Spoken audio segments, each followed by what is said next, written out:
In the bench Sports 84, back with another spanking new video. Today in the news, Bob Arum has come up with a list of three alternatives for Lomachenko in the December showdown. And those three names are Rigondeaux, Salido, and Berchelt.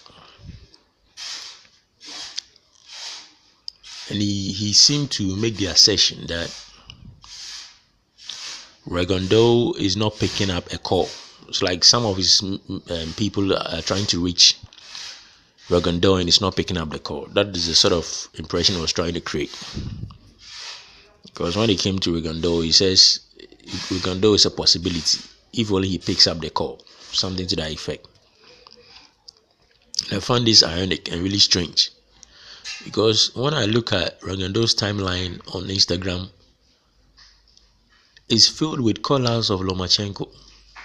It's like he's consistently calling out Lomachenko at every given opportunity or every chance, at every turn.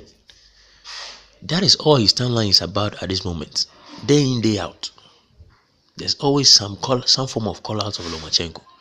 So it will be really strange to find out that he's not picking up a call from one of Bob Arum's people. It's really really strange and ironic.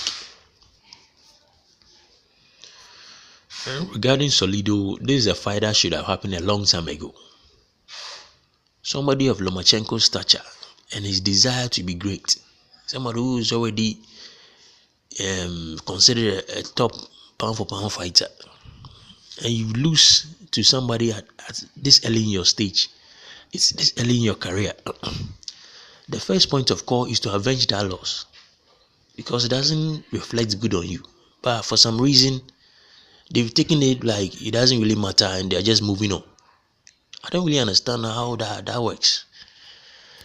Because you are considered a great fighter and one of the best in the world. And you lose a fight and you just move on with your career just like that. You don't care. You just move on and don't realize you need to make amends with that loss. You need to make amends so that at least you clear it on your record. Show that you rematch the person and you're able to get one over the person. But they don't really see any urgency in that, any need in doing that. They are just moving on with Lomachenko's career. I find it really strange. It's weird. You have to do whatever it takes to get that guy in the ring and avenge your loss. That is the urgency you need to portray. You need to exhibit, and not just move on with your career and make it seem like it doesn't matter, which it definitely does. So Salido is something they should really consider in their next bout. And with the Berchelt guy, I saw his last fight. It looks pretty decent. I didn't really see any wow factor or any wow effect. The one thing that stood out with me was that he's a really strong puncher. His punches, he has how do you call it? His punches are really telling on his opponent. When he punches his opponent, you can sense that the opponent feels it. It's a strong puncher, power puncher. So it's going to be interesting to see how Lomachenko deals with his power. His boxing skills are pretty basic. I didn't really see any too much effects in his how do you call it? In his boxing abilities. They are pretty basic. So I'm not really too sure how he's going to match up effectively with Lomachenko. What he's going to tell is his power, how Lomachenko takes his power.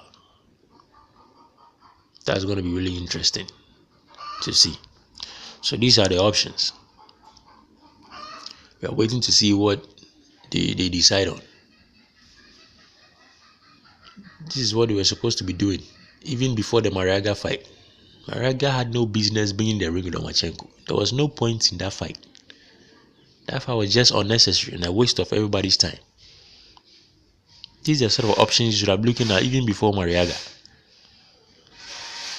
So those are my thoughts on it. If you like the video, subscribe and give it a thumbs up. Thank you for your time. Catch you on the next one. Bye for now.